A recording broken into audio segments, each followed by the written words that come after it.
Eu nasci em Anápolis. Em Anápolis, eu vivi até os meus 4 anos de idade, onde meu pai, mexendo um pouco com negócio voltado ao segmento agro, achou por bem mudar para Goiânia, os negócios aqui estavam mais aquecidos, e veio de Malicuia trazendo toda a família para poder a gente morar aqui.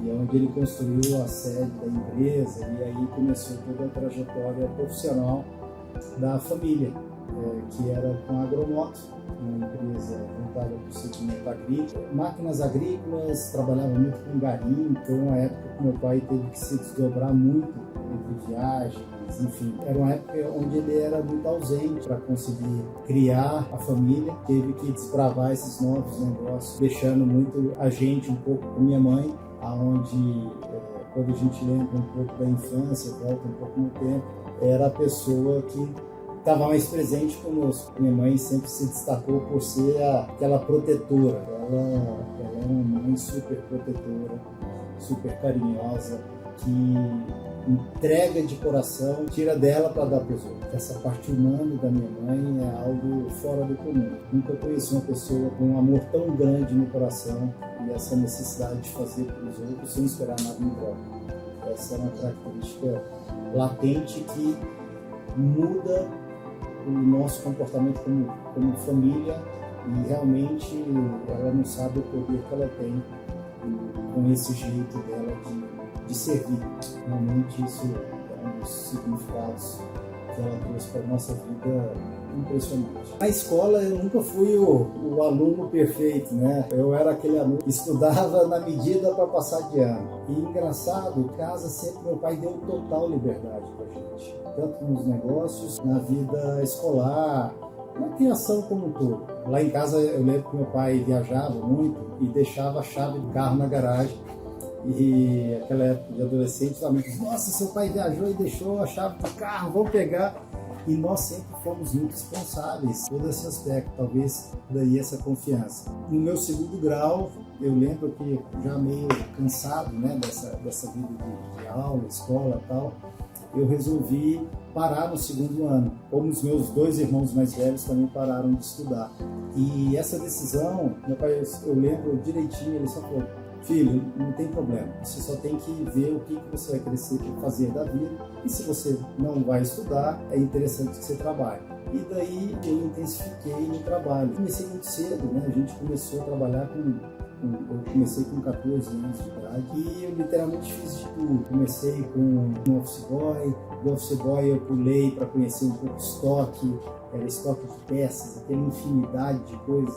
Eu lembro direitinho, a gente organizando aquelas prateleiras, os parafusos, peças de máquinas agrícolas empoeiradas, enfim, aquele estoque complexo. E eu literalmente passei por todas os cargos da empresa. Financeiro, fui vendedor, estava enchendo o saco dos vendedores ali, só em pé, escutando, para poder aprender um pouco de como é que funcionava o mecanismo do atendimento. E no segundo grau eu resolvi parar de estudar para dedicar 100% ao trabalho. Isso foi bacana porque nessa fase da vida eu acumulei muita bagagem. Então fui para contabilidade, financeiro, eu adquiri muita experiência, que isso foi determinante na minha retomada. 4 anos depois me deu um outro estalo, eu falei, poxa, eu acho que vai ser importante eu ter um diploma. Voltei para a escola, terminei o terceiro, escolhi administração, e ali eu percebi que toda essa bagagem que eu tive na empresa foi de grande valia para que eu me posicionasse com um conhecimento muito interessante e eu pudesse explorar muito mais, de uma forma muito mais profunda, o curso de administração foi o que eu escolhi. E essa faculdade me moldou com uma certa resiliência e perseverança, ajudou a trazer um pouco dessa resiliência e perseverança associada um pouco à busca desse conhecimento, que foi muito importante na aplicação dos negócios. Mas a dificuldade existe o outro lado, né? Meu pai foi formado pela vida, meus irmãos também. A diferença cultural foi um desafio muito grande para mim. Isso foi marcante, porque de uma certa forma eu ia fazer diferente. Isso talvez tenha sido o estupim de um processo de ruptura empresarial do grupo. A nossa família, ela sempre foi muito característica de ser uma família muito unida, de ser uma família que trabalhava todos juntos em prol do negócio, enfim. A característica interessante tinha os puxa-esticas, né, as discussões, mas sempre em casa a gente sentava à mesa juntos, quando saía do trabalho realmente voltava a ter aquele relacionamento que era muito bacana entre irmãos, entre pai, filho, etc. Uma parte marcante na vida também foi a parte de esporte. Todos os irmãos teve um espírito competitivo muito latente. Fui para o tênis, joguei tênis dos meus 10 aos 16 anos. Do tênis eu migrei para o jet ski, que era um esporte na época que estava no auge. Até um fato interessante, meus irmãos no motocross sempre se destacaram em corridas de motocross. E na minha migração do tênis para o jet ski foi interessante. A minha primeira rebeldia, jet ski era caro na época, eu lembro que era $7.000 o jet ski na época. E era mais ou menos o mesmo preço das motos de corrida que os meus irmãos usavam. E meu pai sempre foi muito seguro das coisas. Enfim, não queria dar, né? Não fazia muita questão. Eu lembro até hoje, foi a minha primeira rebeldia. Eu peguei meus equipamentos de tênis, vendi tudo, fiz mais ou menos uns mil e poucos reais ali na época. Não tinha perspectiva de dinheiro para poder ter, eu ganhava um salário mínimo na época, né? Então demoraria muito tempo para poder juntar o dinheiro. Mas eu tinha um cachorro, um dog alemão, enfim, um cachorro grande. Botei ela para cruzar, era Yumi o nome dela. E eu tive a sorte dela dar 14 cachorrinhos. E desses 14 cachorrinhos, eu lembro madrugadas, noite a fio, que eu tinha que ir lá ajudar ela a dar mamadeira para os cachorrinhos não morrerem, porque ela não dava conta de alimentar os 14, até chegar no ponto de vender. Botei todos numa bacia, fui para a Praça do Sol, que era uma praça tradicional que se vendia cachorrinho aqui. E eu vendi 13 cachorrinhos e fiz uma boa grana na época. Eu lembro muito bem, era metade do dinheiro do jet ski que eu queria. E aí meu pai viu aquele esforço todo que eu estava fazendo e ele resolveu completar o resto e deu o meu primeiro jet ski. Isso foi uma primeira grande realização minha, um bem material, que era um sonho e que eu me destaquei muito no esporte, consegui ser tricampeão brasileiro, corri campeonato mundial lá fora, enfim, foi muito bacana essa trajetória. E de certa forma eu vejo que esse esporte, essa persistência e essa história no esporte foi muito determinante no que eu sou hoje como profissional. Porque acho que o espírito de competitividade, treinamento, dedicação, preparação, enquanto desportista, foi muito relevante para que a gente pudesse aplicar isso nos negócios. Meu pai até fazia muita analogia, o que você é no esporte, ele enxerga muito esses traços de personalidade que nós somos no negócio. E eu trouxe isso comigo, essa competitividade, essa vontade de ganhar, de superação, foi muito válido para mim nesse processo de construção de quem eu sou hoje. Meus pontos fortes, é difícil falar da gente, mas eu acredito que a resiliência, persistência, obstinação. Eu vejo que eu sou muito movido à realização. E esse processo que a gente trilha até a conquista, isso é o que me motiva. Você chegar lá no final e levantar esse troféu da conquista de ter realizado um projeto legal ou uma venda bacana, você construir algo, isso é o que me motiva muito. Até em alguns processos de reflexão, eu vejo muito que esse mecanismo para mim é muito latente e funciona muito bem, que é você ir jogando os desafios e indo com muita persistência e garra atrás disso. E o espírito de competitividade, né? Eu acho que existe a competitividade que ela,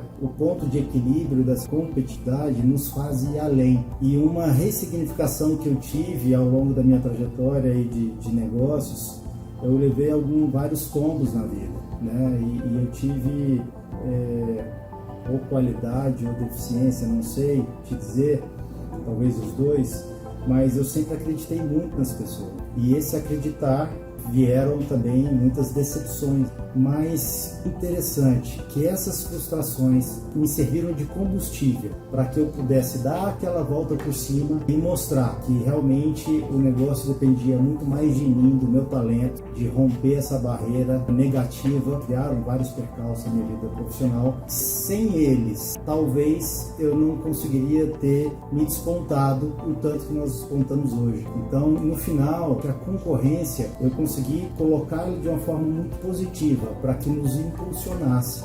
de uma forma mais forte para mostrar que a gente era capaz. E essa superação tem um gosto todo especial. Quando você olha para trás e vê que a gente conseguiu superar as adversidades, os momentos de crise e conseguimos sobressair, transformando a LEDwave na empresa que ela é hoje. Líder e referência nacional e reconhecida. Eu tenho uma frase comigo esses tempos atrás. O meu pai sempre foi uma pessoa muito durona, de poucos elogios. E um negócio que na vida eu busquei muito dele, talvez de uma maneira muito inconsciente, foi o reconhecimento. A gente sempre, acho que na criação, principalmente nos negócios, era muito pautado pela rigidez, pela cobrança, pela crítica. E esse reconhecimento, a falta desse reconhecimento, foi um outro grande combustível que, quando eu tive isso do mercado há tempos atrás, eu recebi um prêmio, eu parei, sabe aquele momento que você para e olha para trás, olha a sua trajetória e vê, poxa, eu não tive isso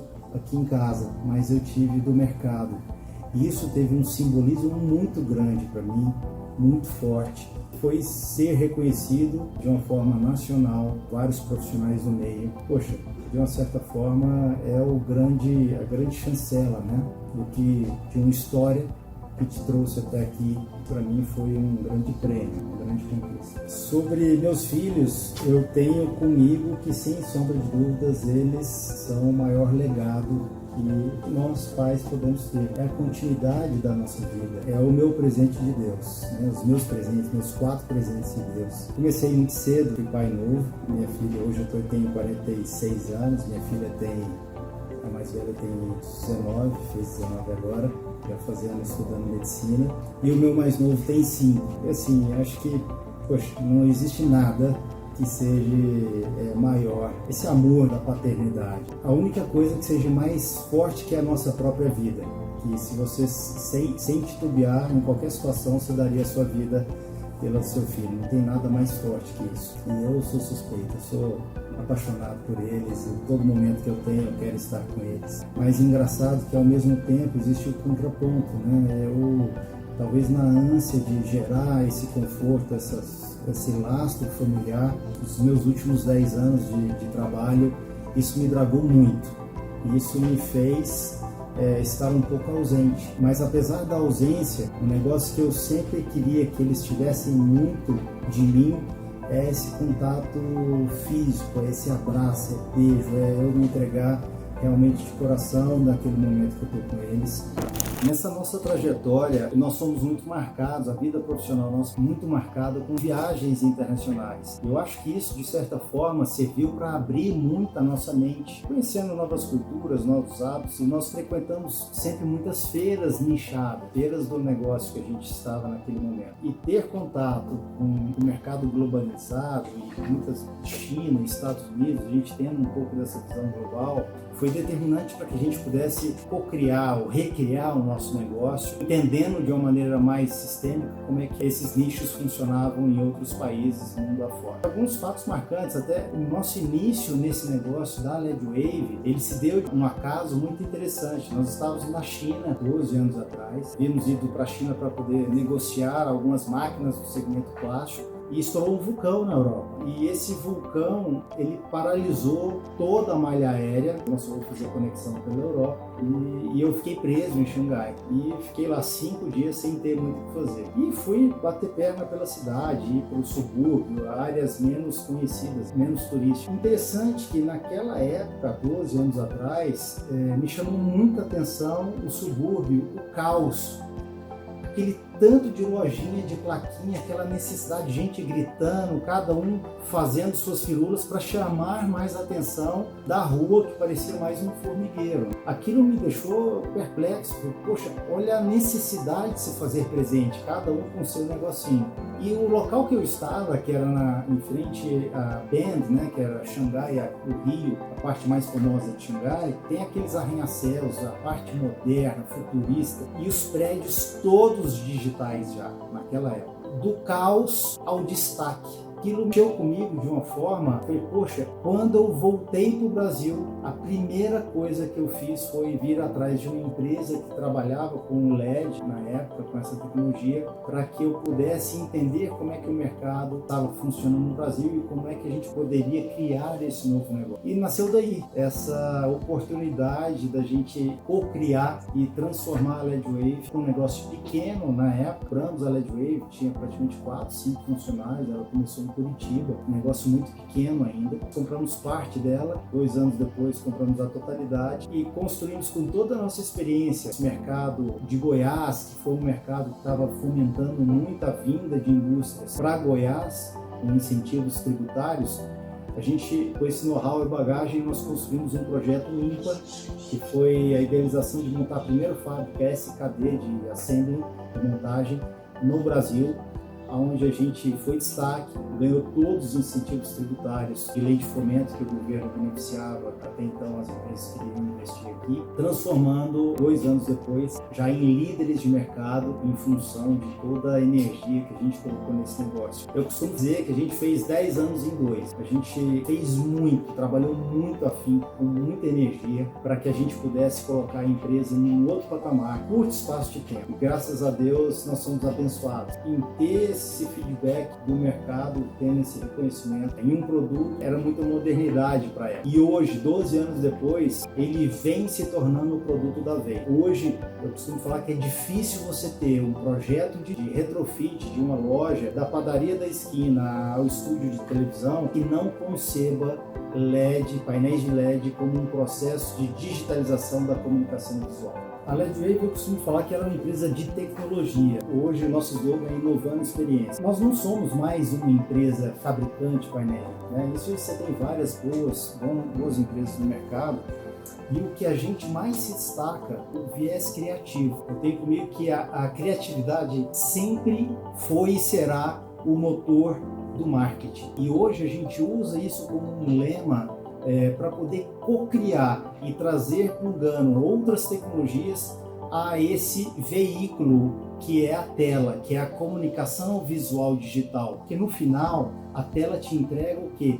Uma imagem. O LED nada mais, nada menos do que um monitor gigante, onde ele transmite de uma forma muito impactante, com muita potência, luz, brilho e contraste, essa imagem. E o que a gente vai fazer por trás, como software de gestões de conteúdo, um vídeo 3D, trabalhar com marketing olfativo, um som ambiente, enfim, uma infinidade de outros sentidos, de outras estratégias de comunicação que vai tornar aquela experiência num PDV, num treinamento, num evento, algo completamente fora do comum.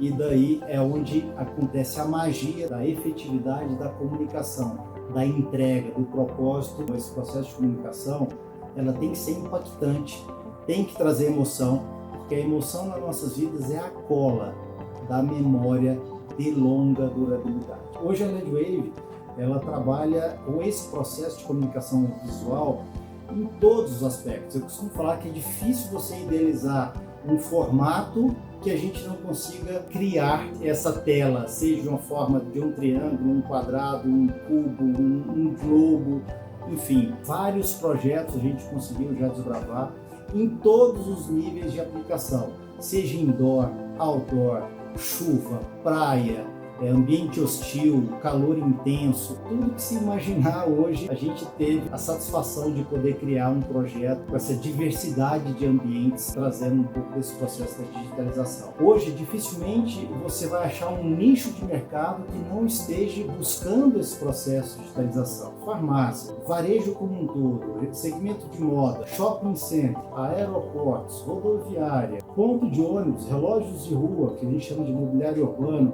outdoors, que saem do estático, vêm para o dinâmico, show business. Imagina um show sem ter LED, imagina um estúdio de televisão. Eu gosto muito de São Paulo, na Oscar Freire, eu gosto de andar lá, e assim, de 10 lojas hoje da Oscar Freire, 12 estão digitais. Você só tem flagships, né, lojas conceito, e ali, a partir dali, cria-se novos conceitos para rolloutar e você fazer a aplicação em escala dessa maneira dinâmica de contar a história. Mercados e varejo, enfim, o LED entra com muita propriedade. Para cada nicho de mercado você tem um propósito.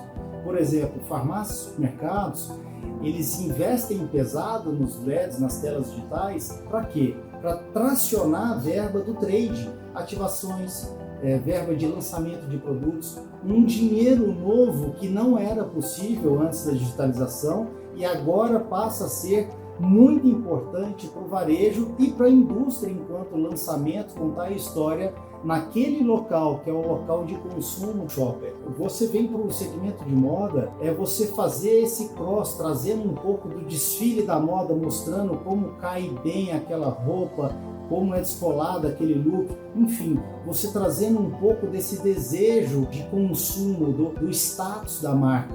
Enfim, é uma infinidade incrível que você tem de criar um novo conceito moderno. A gente fez uma campanha com a grande rede, onde nós vendíamos, por exemplo, capa de chuva em Belém do Pará, biquíni em Salvador, porque o dia estava ensolarado, e blusa de frio em Porto Alegre, porque o clima-tempo lá apontava que estava 10 graus, enfim. Hoje, os softwares de gestão de conteúdo, ele faz cruzamentos com o clima-tempo de cada região, adequando o conteúdo para aquela dada cidade. Olha que incrível. Eu costumo falar um pouco do case da FIFA, do Campeonato Mundial de Futebol, onde a FIFA ela faturou 12 vezes mais por adotar as placas de LED, onde você tinha um espaço limitado, que era uma borda de campo estática e fixa. Com o processo da digitalização, eles puderam aumentar em 12 anunciantes a mais naquele mesmo espaço, trazendo uma outra experiência para o campeonato mundial. E nessa época, me lembro muito bem de uma campanha mega assertiva e criativa do McDonald's, onde eles lançaram na época a plataforma de delivery, onde, olha que sacada, o McDonald's lançou a plataforma global de delivery deles. Eles vendiam o conceito de você não sair da televisão para não perder o jogo e peça ali a sua refeição, né? E ali eles tinham condição de mensurar quantas pessoas fizeram os downloads ou quanto de pedido entrou nesse momento através dos aplicativos, para poder saber se valia a pena ser um investimento de publicidade ou não. Olha que fantástico que o mundo da digitalização pode trazer para alguns negócios. Outra sacada interessante, hoje, por exemplo, quando se fala do segmento de turismo, existe alguma coisa que é mais volátil do que passagem aérea e pacote de viagem? Hoje você vai orçar um pacote para o Nordeste, começa com R$2.000, baixa para R$1.000 e sobe para R$3.000 em questão de horas, pela lei da oferta e demanda. Imagina se sua tela de publicidade não está plugada em real time online. Não tem como acompanhar, não tem como a gente acompanhar o desenvolvimento, essa volatilidade do preço, se a gente não tiver de uma maneira ligada, plugada. Então, hoje, o LED permite esse dinamismo, seja nas ruas, como no mercado publicitário, no aeroporto ou no shopping center, ou na fachada da loja, onde passa a ser uma nova atratividade como atração do seu ponto de vista. Todo esse processo de preparação, dessa governança, dessa maneira descentralizada de gestão, foi determinante para que a gente pudesse chegar nesse momento de maturidade, onde a empresa nunca antes esteve tão preparada para poder dar um salto para empresas de classe global. Hoje, os índices de controle, saúde financeira, crescimento, projeções, é algo que me enche o peito de orgulho. A cada mês que a gente faz nossas reuniões de diretoria, de board, de conselho, enxerga um trabalho incrível que esse time aqui faz hoje. É algo assim fantástico de ver a ascensão que nós estamos tendo nesses últimos tempos, recém saído de processo complexo de pandemia, onde os negócios sofreram, e a gente vê esse crescimento vertiginoso.